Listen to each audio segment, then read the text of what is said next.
Biblioteca Virtual do PCJ. Seus olhos dizem como está a sua saúde. O futuro da nossa saúde está escrito nos nossos olhos. Fonte: artigo de Jamicelli em revista italiana TV Radio Corriere.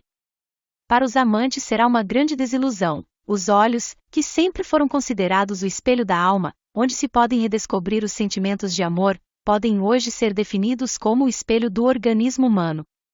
De acordo com as pesquisas mais recentes, é de fato possível, através de um exame aprofundado dos olhos, detectar as mais variadas doenças do organismo.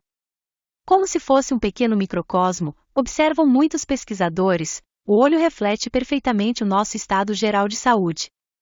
Para ter certeza disso, basta ir ao médico. Primeiro ele vai verificar sua pressão arterial, depois com certeza vai abaixar sua pálpebra.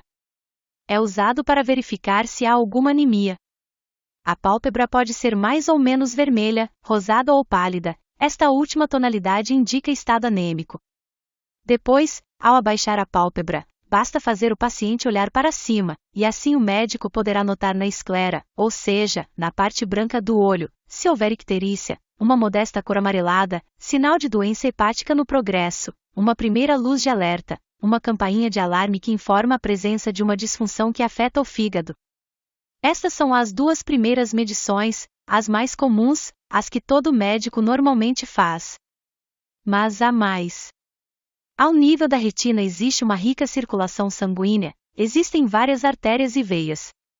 Através do exame do fundo do olho é assim possível avaliar como funciona a circulação nas partes mais profundas do organismo. Não é difícil, é praticado com um instrumento chamado oftalmoscópio e 2 gotas de atropina para dilatar a pupila. Olhando através de uma lente você pode ver o grau de alteração dos vasos sanguíneos. Com revelações muitas vezes surpreendentes, dado que a degeneração de algumas estruturas do olho está também na base do envelhecimento geral do organismo. Nosso futuro, portanto, está escrito claramente aos nossos olhos. E é precisamente o olho, afirma o professor Mário Miglior, diretor do Instituto de Clínica Oftalmológica da Universidade de Milão, através de uma série infinita de modificações que podem se tornar um indicador para controlar o envelhecimento de cada parte do nosso corpo. Mas como funciona aquela câmera maravilhosa que é o olho humano? Luzes e imagens do mundo exterior penetram pela córnea e são transmitidas ao cristalino, lente interna que, ao modificar sua forma, consegue focar a imagem. Os estímulos visuais chegam à retina, que se comporta nem mais nem menos como um filme, são transformados em impulsos elétricos e transmitidos através do nervo óptico ao cérebro, que codifica a mensagem elétrica e desenvolve a imagem.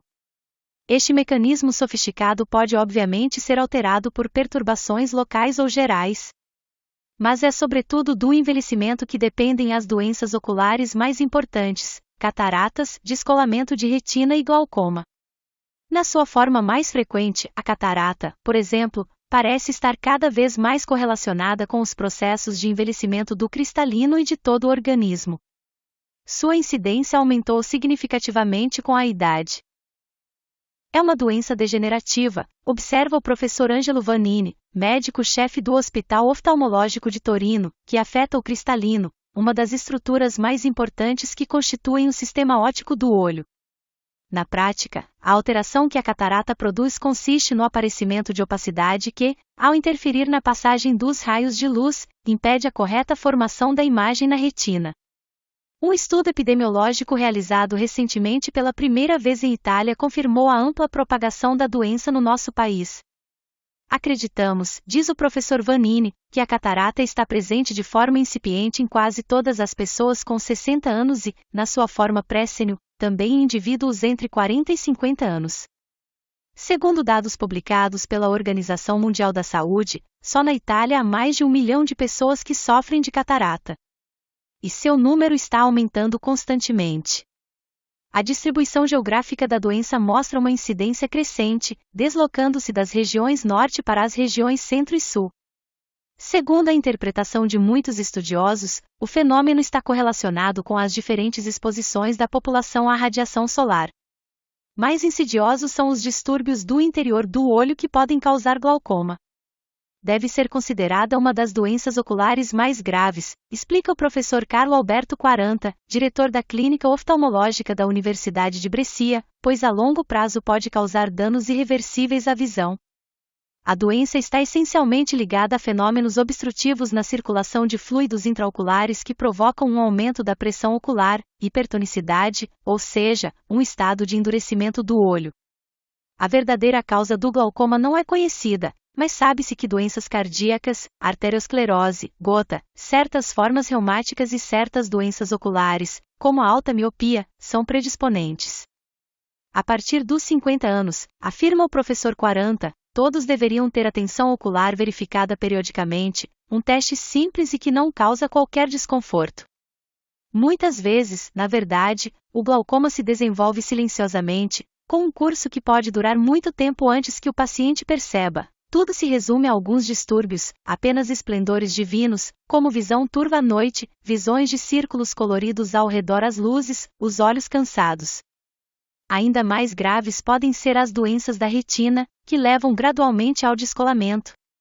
De natureza predominantemente nervosa, a retina é uma membrana muito fina composta por 10 camadas com aproximadamente 130 milhões de bastonetes, células alongadas que determinam a visão em preto e branco, e mais de 7 milhões de células em formato de cone que permitem a visão do caráter e a discriminação de cores. Devido a causas metabólicas, ou mesmo traumas, infecções ou diabetes, as doenças da retina podem ocorrer em qualquer idade, mas principalmente em idosos, por volta dos 50 a 60 anos. A retina, por exemplo, pode se desprender da camada posterior ou sofrer alterações na circulação densa dos capilares sanguíneos, diminuindo assim sua capacidade de receber e transmitir a imagem. O descolamento pode acontecer repentinamente, mas geralmente há sinais de alerta. São vistas moscas volantes escuras ou pontos brilhantes como faíscas.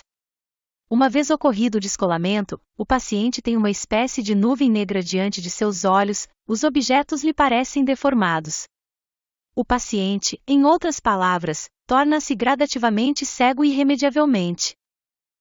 Felizmente, entre todos os ramos médicos, a oftalmologia parece hoje ser uma das que mais avançou nos últimos anos, valendo-se do auxílio de técnicas cada vez mais sofisticadas. A cirurgia ocular está avançando aos trancos e barrancos todos os dias. E se as inovações em diagnóstico e os sistemas de tratamento continuarem ao ritmo actual, os resultados excederão as expectativas. Já hoje, porém, podem ser adoptadas algumas medidas que, mesmo que não previnam rigorosamente muitas doenças oculares, podem certamente retardar a sua evolução e reduzir a sua gravidade. Exames oftalmológicos periódicos são muito importantes. Só assim, observa o professor Quaranta, será possível prevenir e retardar os processos de envelhecimento que ameaçam a boa saúde dos olhos e, por que não, também de todo o organismo.